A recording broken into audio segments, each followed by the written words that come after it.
کیا میں آپ کے لیے چائے بنا دوں؟ کیا میں آپ کے لیے کھانا بنا دوں؟ کیا میں اس کو گھر چھوڑ دوں؟ کیا میں گھر کی صفائی کر دوں؟ ان جملوں کو غور سے دیکھو۔ ایسے جملے ہم اپنے ڈے ٹو ڈے لائف یعنی روزمرہ زندگی میں ضرور بولتے یا سنتے ہیں۔ ایسے جملے ہمیں روز بولنے یا سننے کو ملتے ہیں اپنے ڈے ٹو ڈے لائف میں۔ ان جملوں کے لیے انگلش کا یہ اسٹرکچر یوز ہوتا ہے: let me explain, will plus subject plus main verb plus other words plus question mark. یہی وہ فارمولا ہے جس کی مدد سے آپ ایسے جملے بنا سکتے ہیں۔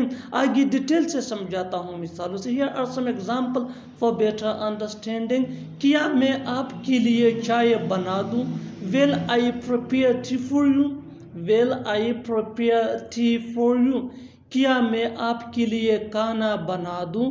Will I cook food for you؟ Will I cook food for you؟ کیا میں اس کو گھر چھوڑ دوں؟ Will I leave him at home؟ Will I leave him at home؟ کیا میں گھر کی صفائی کر دوں؟ Will I clean the house؟ Will I clean the house؟ اور آخر میں یہ سینٹنس آپ کے لیے کامن سیشن میں اس کا جواب ضرور دینا۔ کیا میں تمہارے لیے یہ کام کر دوں؟